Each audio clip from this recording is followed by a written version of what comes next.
할렐루야. 무더운 날씨 다들 애쓰고 고생하십니다. 날씨가 이렇다 보니까 다들 건강이 좋지 않은 것 같아요. 우리 유초등부 전도사님이 지난주에 감기가 걸렸길래 제가 놀렸거든요. 개도 안 하는 5, 6월 감기를 왜 하냐. 근데 제가 걸려버렸어요. 그러니까 이제 목이 따끔따끔해서 회개합니다. 우리 전도사님 놀린 거. 이 무더운 날 다들 힘드신데 조금 재미있는 얘기로 시작을 할까 해요. 여러분 개미와 배짱이 얘기 잘 아시죠? 요즘 태풍으로 인기가 많이 끌죠. 개미. 그 개미가 그 개미입니다. 태풍의 이름을 정할 때에 우리 각 나라에서 먼저 보는 나라에서 그 이름을 정하고 그 이름들을 잠 깨시라고 그 이름들을 이제 국제기구에 다 제출을 해놓았는데 순서대로 하는데 아마 한국어 이름 개미가 그대로 지금 정해져서 대단한 위력을 가지고 마침 우리나라는 조금 피해갔지만 대만과 중국 쪽으로 아주 큰 위력을 발휘하고 있다 그래요. 개미와 배짱이 얘기 잘 압니다. 개미는 열심히 일하고 배짱이는 뭐 했죠? 노래하면서 놀았습니다. 그러다가 겨울이 왔는데 개미는 열심히 일한 음식을 잘 저축해 놔서 배부르게 먹는데 배짱이는 먹을 게 없어가지고 아주 얻어먹는 거지가 되는 가련한 신세가 되었다. 그게 이제 개미와 배짱이의 이야기고 정상적인 사회입니다. 그게 1탄이에요. 그 다음에 2탄이 있어요. 2탄이 뭔가 하니까 개미가 열심히 일을 하다가 무리를 해서 허리 디스크를 앓았어요. 그래서 그냥 병원에 가가지고 그 모은 재산들을 다 탕진해버리고 말았는데 배짱이는 노래를 하다가 너무 잘해가지고 이걸 음반을 냈더니 대박이 났어. 그래서 아주 아이돌이 되어가지고 엄청난 또 재물을 모았어요. 이 가치관이 혼돈된 사회죠. 2탄으로 끝나면 서운하잖아요. 3탄이 있어야지. 3탄이 뭔가 하니까 개미는 수술한 다음에 목사님한테 가서 안수기도 받고 허리가 거뜬히 나았어. 그래서 다시 열심히 일을 해서 돈을 모았는데 이 배짱이는 그 쉽게 번 돈 가지고 술 먹고 마약하고 이래가지고는 다시 패가망신 해버렸어요. 정상적인 가치관으로 회복된 사회다. 그래서 개미와 배짱이는 1탄, 2탄, 3탄까지 들어야 제대로 듣는 거예요. 오늘 개미 얘기를 좀 하려고 합니다. 개미가 이 지구상에 존재하는 개미가 몇 종류나 될 거라고 생각하십니까? 개미가 다 개미지 뭐. 우리 눈에는 그렇게 보이지만 개미가 약 75만 종이 있답니다. 엄청나죠? 개미의 종류가요. 개미 가운데도 날씬한 개미가 있고 뚱뚱한 개미가 있어요. 우리는 몰라보지만 작은 건 1mm부터 시작해서 큰 건 한 4cm 이상 되는 그런 개미까지 있다고 그래요.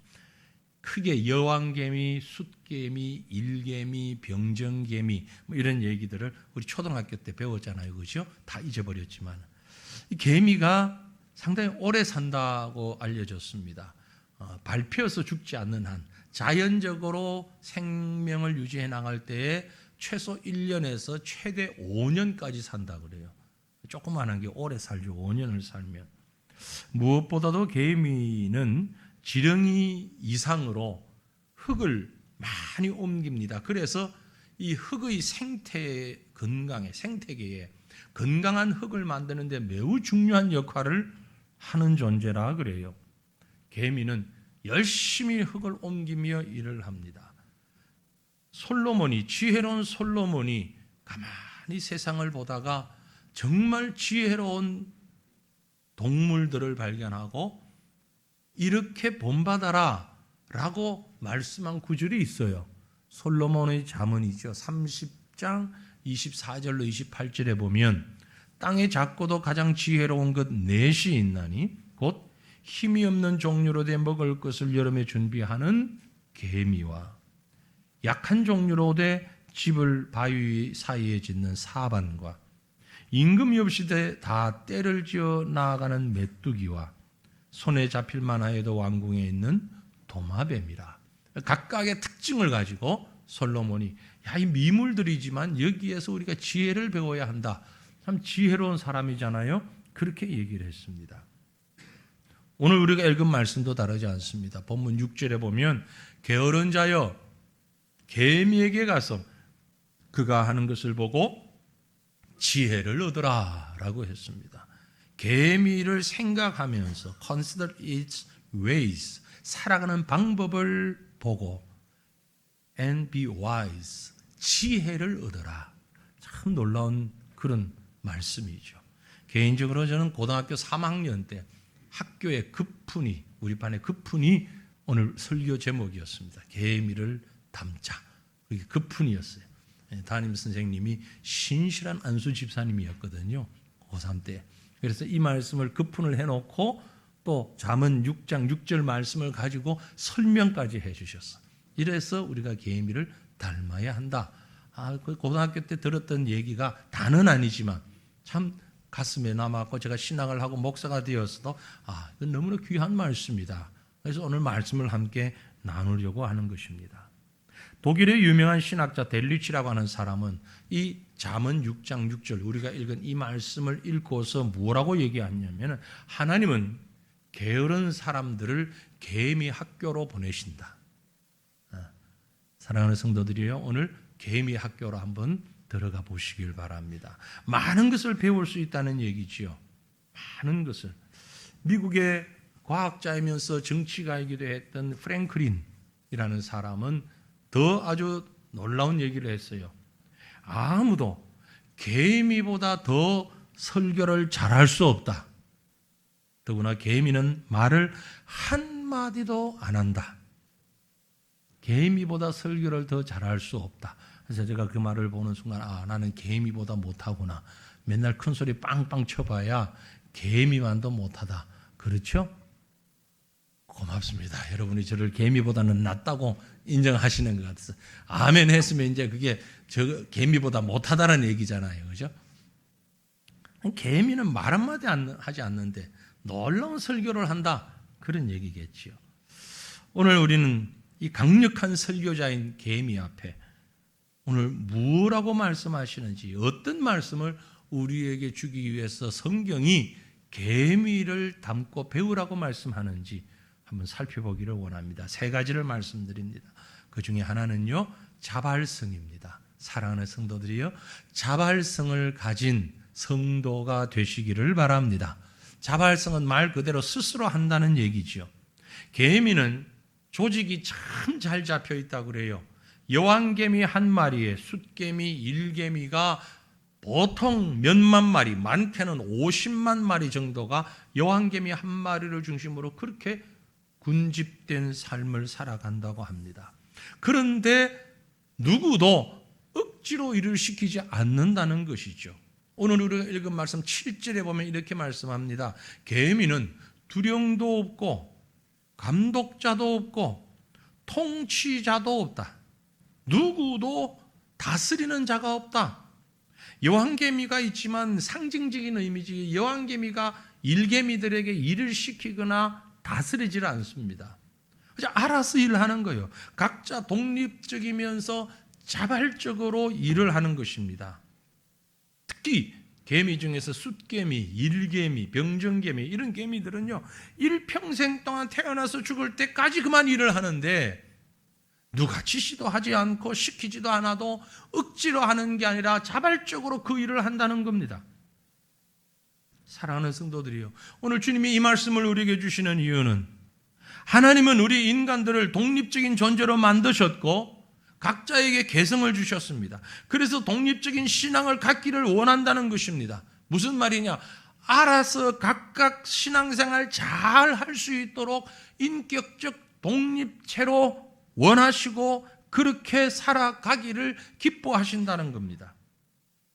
오늘날 많은 사람들이 신앙생활을 하면서 얼마나 의존적인 신앙을 하고 있는 자들이 많은지 몰라요. 가장 많이 부모를 의지합니다. 부모에 의해서 눈치 때문에 어쩔 수 없이, 남편 때문에, 아내 때문에 의존적인 신앙이지요. 혹은 구역장 때문에, 혹은 교회 누구누구 때문에, 목사님 때문에, 장로님 때문에, 권사님 때문에 자꾸 얘기하니까 귀찮아 나가주고 말지 그러면서 나오는 아주 의존적인 그 신앙은 정상적인 신앙이 아니라는 거죠. 하나님께서 우리에게 각자 개인적으로 독립적이고 자원하는 신앙을 원하십니다. 다윗이나 바울이나 아브라함에게 하나님께서 요구하신 신앙이 바로 그러한 신앙입니다. 시편 51편 12절에 보면 주의 구원의 즐거움을 내게 회복시켜 주시고 자원하는 심령을 주사 나를 붙드소서. 사랑하는 성도들이요, 오늘 이 말씀이 여러분의 기도의 내용이 될 수 있었으면 좋겠습니다. 하나님 내게 구원의 즐거움을 회복시켜 주셔서 날마다 자원하는 심령으로 하나님을 예배하고 하나님을 찬양하고 믿음으로 살아가는 성도 되게 하옵소서. 베드로 역시 교회 직분자들에게 자원하는 마음, 기쁨의 마음으로 헌신하라고 당부했지요. 베드로전서 5장 2절입니다. 너희 중에 있는 하나님의 양무리를 치되 억지로 하지 말고 하나님의 뜻을 따라 자원함으로 하며 더러운 이득을 위하여 하지 말고 기꺼이 하라. 여러분, 무엇 때문에 믿음 생활 하십니까? 무엇 때문에 예배하십니까? 무엇 때문에 하나님을 높이십니까? 자원하는 마음으로, 기쁨의 마음으로 주님이 주신 사명을 감당하는 저와 여러분 될 수 있기를 바랍니다. 주님이 베드로에게 소명 주실 때 말씀했습니다. 요한의 아들 시몬아, 네가 나를 사랑한다면 내 양을 먹여라. 주님을 사랑하기 때문에 주님이 맡겨주신 일을 억지로 부득이함으로 하는 것이 아니라 자원하는 마음으로, 즐거운 마음으로 할 수 있기를 바랍니다. 주님은 이렇게 즐거운 마음으로 자원하는 자를 기뻐하십니다. 헌금을 설명하시면서 고린도 후서 9장 7절에 보면 각각 그 마음에 정한 대로 할 것이요 인색함으로나 억지로 하지 말지니 하나님은 즐겨내는 자를 사랑하시느니라. 우리가 헌금을 합니다. 그런데 그 모든 헌금이 인색함으로 해서도 안 돼요. 동시에 억지로 해서도 안 돼요. 즐거움으로 해야 되는 겁니다. 자원하는 기쁨으로 해야 되는 것입니다. 그것이 하나님께 드리는 것이에요. 헌금만이겠습니까? 시간을 드릴 때, 하나님이 내게 주신 은사를 드릴 때, 하나님이 내게 주신 그 놀라운 능력을 주님 앞에 올려 드릴 때에 기쁨의 마음으로, 즐거움의 마음으로, 자원하는 마음으로. 왜냐하면 우리 하나님은 스스로 계신 분이기 때문에 그렇습니다. 하나님의 이름을 묻는 자에게 하나님이 대답하십니다. I am that I am. 나는 곧 나다. 나는 자존자다. 나는 스스로 존재하는 자다. 주님은 그런 분입니다. 하나님이 주신 영과 육의 자발성을 최선의 수고를 통하여 발휘할 때에 누구 때문에 일하는 자가 아니라 하나님 앞에서 자원하는 마음으로 하나님 주신 귀한 사명 감당하며 인정받는 저와 여러분, 우리 모든 성도들 되시기를 주님 이름으로 축원합니다. 계명에서 배울 수 있는 또 한 가지의 주제는 연합성입니다. 연합성을 지닌 성도가 되십시다. 계명은 아주 작죠. 그런데 자기 체구보다 10배, 20배 더 무거운 짐을 운반한다고 합니다. 어떻게 그게 가능할까? 계명은 혼자 하는 것이 아니라 함께 하기 때문에 그렇습니다. 연합하기 때문에. 그래서 이 과학자들이 개미를 소셜 인섹트, 사회적인 곤충이다. 혼자 독립적이지 않고 함께하는 곤충이다고 아예 이름을 붙여놨습니다. 소셜 인섹트라고. 그 조직 체계가 얼마나 잘 잡혀 있는지, 여왕개미를 한 마리 중심으로 수많은 개미들이 군단이 구성되어 있고 놀랍고 신비롭습니다. 그 개미에 대해서 좀 보니까 자기들이 있는 그 집에 누군가 침입자가 오잖아요. 그러면 자기들만의 알아듣는 소리로 경보 사이렌을 울린대요. 제일 먼저 발견한 개미가. 그러면 도망가지 않고 전체가 똘똘 뭉쳐진다는 거예요. 다 뭉쳐가지고 그 침입자를 대적한다는 겁니다. 요즘처럼 장마철이 되가 비가 많이 오면 땅이 이렇게 땅 속에 공간이 없이 내려앉잖아요. 그럼 개미가 압살을 많이 당한대요. 물론 흙을 파고 나오긴 하지만 스스로 이 진흙 같은 걸 파고 나오지 못하고 압사가 되면 동료 개미들이 그걸 구출한답니다. 네. 눌려져 있는 개미를 막 파고 들어가서 구출을 한대요. 구출을 하는데 하다 보면 이게 시간이 상당히 지나면 눌려있던 개미가 나와가지고 배가 고프잖아요. 전혀 먹지를 못했으니까. 이럴 때는 본능적으로 어떻게 하는가 하니 정말 놀라워요. 자기를 구출한 혹은 주변에 있는 다른 개미들의 입술 아랫 입술을 이렇게 막 건드린대요. 우리가 볼 때는 개미가 입이 있나 싶으면 있어요. 윗입도 있고 아랫입도 다 있어요. 손도 발도 있고. 그러니까 아랫입술을 막 이렇게 건드리면 생리적으로 그 개미가 위에 있는 음식물들을 토해낸다는 거예요. 그 토해내는 것을 받아 먹으면서 서로 상존해서 살아간다는 겁니다. 놀랍잖아요. 사람이 어느 누구가 그렇게 할 수 있겠습니까? 그래서 이 개미의 위, 개미도 이제 장기가 있을 것 아니에요? 개미의 위장을 소셜 스토마크라고 얘기한대요. 예, 사회적인 공용되어 있는 위장이다 이 말이에요. 예, 균등, 분배, 협동, 정말 어느 사람도 할 수 없는 일을, 그래서 개미가 함께 하는 거죠. 하나님은 우리가 개미처럼 서로 연합하는 것을 좋아하십니다. 함께 일하는 것을 좋아하셔요. 나 혼자도 헌신할 수 있고 나 혼자도 전도할 수 있고 충성할 수 있지만 함께 예배하고 함께 기도하고 함께 전도하고 함께 활동하고 함께 기쁨도 슬픔도 나누는 성도를 허락하신 이유가 바로 우리가 함께 하기를 원하시기 때문에 그렇습니다. 여러분, 주님께서 우리를 위해서 기도하실 때에요, 많은 기도의 제목이 있을 겁니다. 성경에 예수님이 지상에 오신 예수님이 하신 기도 크게 3개가 있다고 말씀드렸습니다. 금요일날, 주일날 말씀드린 게 아니고, 금요일이 아니네요. 수요일날. 수요 예배 때 제가 설교하면서 예수님이 이 땅에 오셔서 하신 기도, 큰 기도 3개가 있다고 말씀드렸는데, 자, 수요 예배 나오셨던 분, 첫째 주기도문, 또 하나 겟세마네 동산에서의 기도, 그리고 또 하나 요한복음 17장에 있는 대제사장의 기도. 예수님께서 이 땅에 있는 영혼들을 위해서 기도를 가르치셨고 또 본인이 정말 피땀 흘리며 기도하셨고 그리고 우리를 위해서 기도하셨는데 그게 대제사장의 마음을 가지고 제자들을 위해서 기도하신 것이 요한복음 17장입니다. 요한복음 17장의 예수님의 기도 가운데 핵심적인 내용이 있는데 그게 뭐냐? 11절이에요. 나는 세상에 더 있지 아니하오나 그들은 세상에 있사옵고. 예수님이 십자가 이후 부활 승천하셔서 이 땅에 계시지 않잖아요. 그러나 제자들은 세상에 있사옵고 나는 아버지께로 가옵나니 거룩하신 아버지여 내게 주신 아버지의 이름으로 그들을 보전하사 우리와 같이 그들도 하나가 되게 하옵소서. 이게 우리 주님이 우리를 위한 기도의 핵심적인 내용이었습니다. 우리와 같이 성부와 성자처럼 성부, 성자, 성령이 삼위일체 완벽한 삼위일체로서의 사역을 감당하시는 것처럼 마찬가지로 우리 성도들이, 제자들이 우리와 같이 그들도 하나가 되게 하옵소서. 주님의 간절한 기도요. 그러므로 성도가 하나님 앞에서 가장 큰 죄가 뭐냐? 하나 되지 못하는 죄예요. 교회가 하나 되지 못하고 믿음의 성도들이, 가정이 하나가 되지 못하는 것은 하나님 앞에서 엄청난 죄를 짓는 거예요. 주님이 그렇게 간절히 원하시는 것이 하나 되는 것입니다.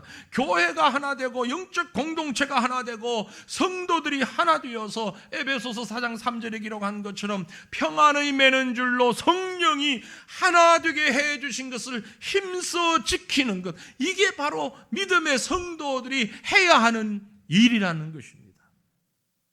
개미가 그 일을 너무 잘하는 거예요. 오늘날 우리 교회가 얼마나 나뉘어집니까? 이런저런 말도 안 되는 이유를 이유로 삼아서 분열되고 나뉘어지고 갈등하고 아닙니다. 하나가 되는 것이 주님이 원하시는 거예요. 예전에 미국의 부시 대통령이 취임하실 때 한 연설 가운데 아주 멋진 말을 했다 그래요. 어려운 일에는 협동을, 중요한 일에는 다양성을, 모든 일에는 관용을. 물론 한국말로 하지 않았고 영어로 했겠죠. 미국 대통령으로. 어려운 일에는 협동을, 중요한 일에는 다양성을, 모든 일에는 관용을. 그럴 때 미국이 살 수 있다. 우리가 살 수 있다. 협동하는 것이, 연합하는 것이 그만큼 중요하다는 겁니다. 개미 말씀드렸잖아요. 아프리카 밀림에서 가장 강한 동물이 뭐냐고 말하면 답은 개미랍니다. 정확하게 얘기하면 개미떼. 몸집이 큰 코끼리도 개미가 잡아먹는데요. 개미떼가 수십만 마리가 몰려들어서 코끼리에 덮치면 방어할 방법이 없잖아요. 하루 만에 뼈만 앙상이 남는답니다. 그래서 밀림의 어느 맹수들도 개미를 상대할 수가 없대요. 한두 마리야 어떻게 밟아서 해보겠지만 떼가 몰려들면 겁이 나서 도망간다 그래요. 맹수들이 개미를 두려워하는 것은 하나하나의 힘이 강해서가 아닙니다. 개미의 무서운 협동심 때문에 그렇습니다. 협동한다는 것은 가장 강한 무기입니다.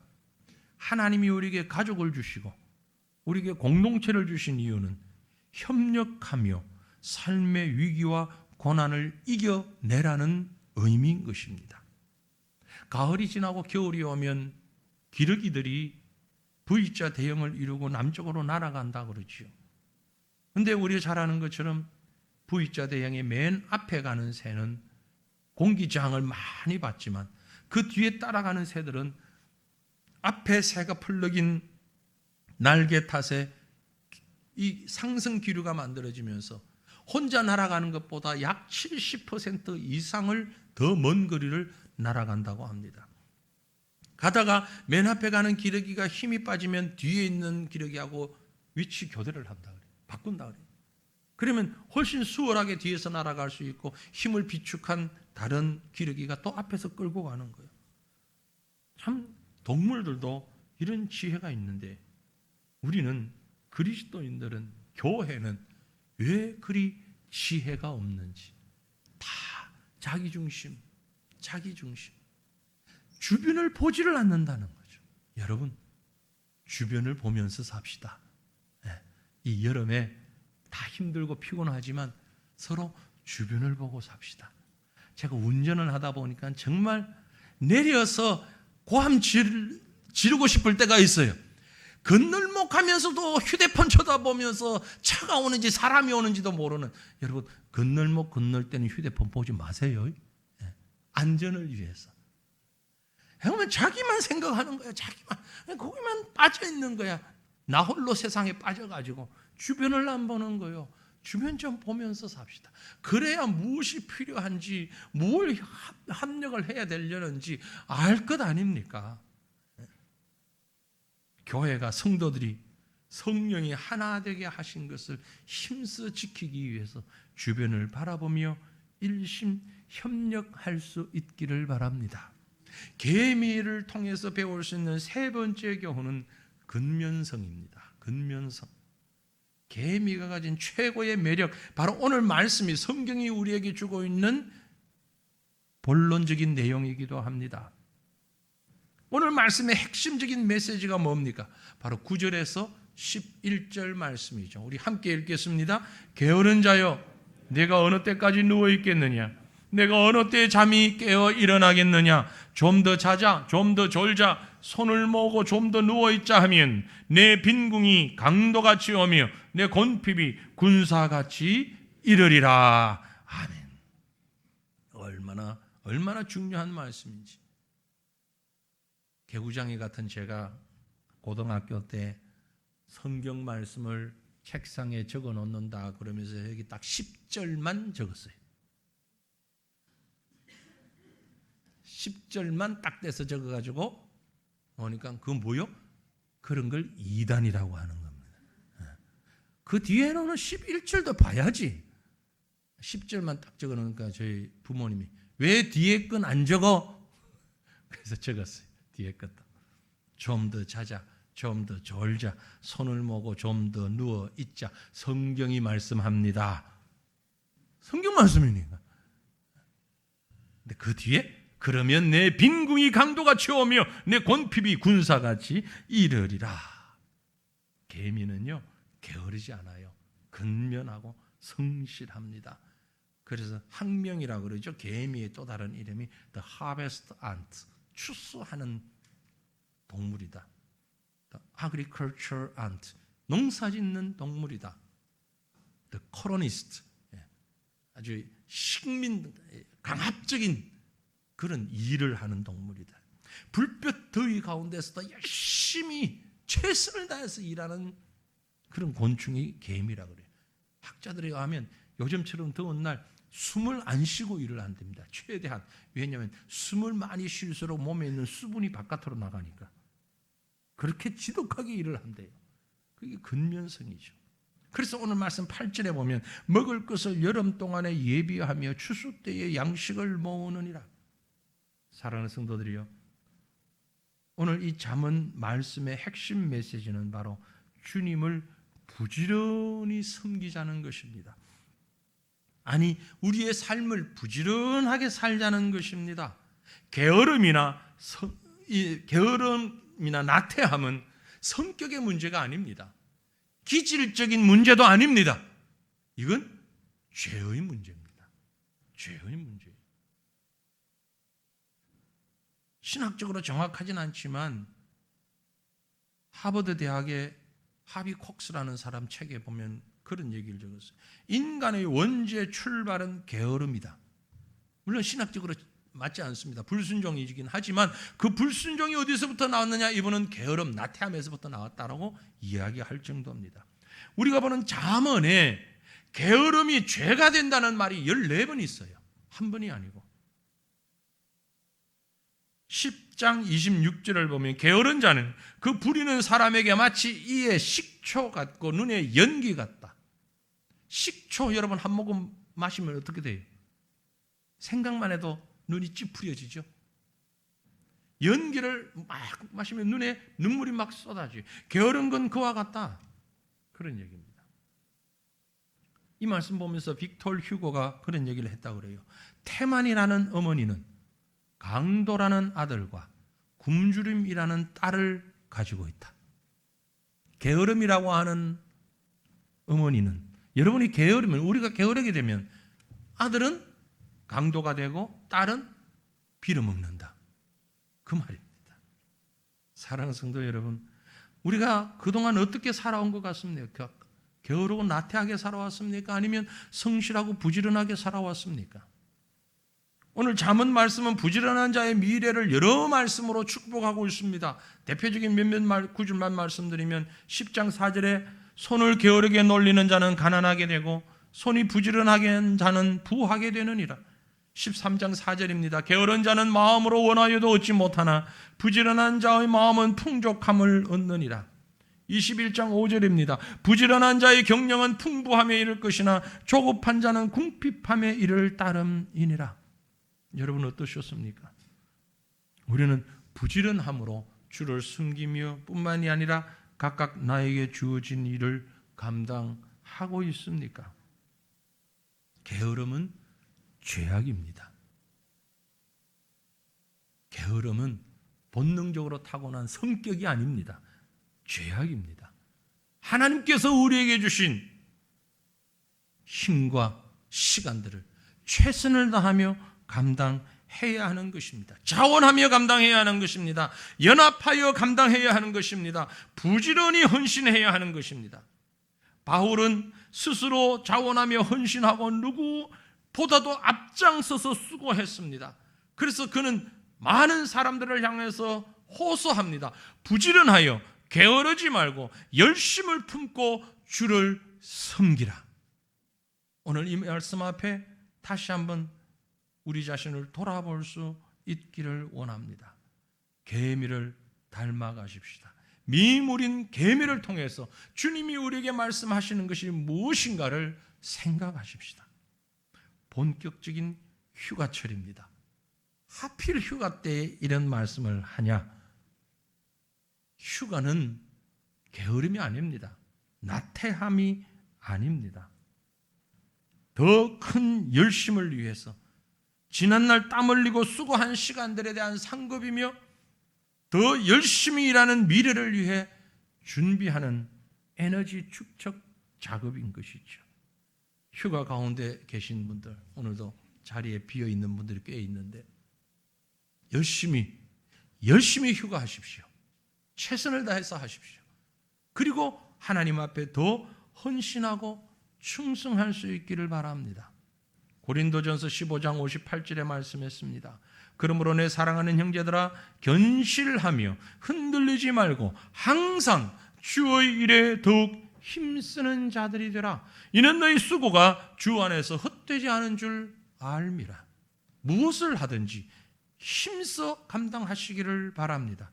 힘써 수고하시기를 바랍니다. 세상은, 우리가 살아가는 이 세상은 우리로 하여금 한없이 게을러지도록 자꾸 만들어가고 있습니다. 시장 갈 필요 없지요. 배달을 잘 해줍니다. 오늘 아침 뉴스를 잠깐 보니까 편의점에서도 배달을 해준다 그러네. 편의점에서 우산 하나도 배달해준다 그래. 리모컨 드는 것도 힘들고 귀찮아서 말로 TV를 불러서 킵니다. 여러분 집에 그런 거 없어요? 다 있어요. 리모컨 찾아서 드는 것도 귀찮다 이거. 말로. 우리 집에는 아리야, 예, TV가 말을 하잖아요. 몇 번 틀어줘, 볼륨 올려줘, 볼륨 낮춰줘. 지가 알아서 다 해줘요. 말 듣고서.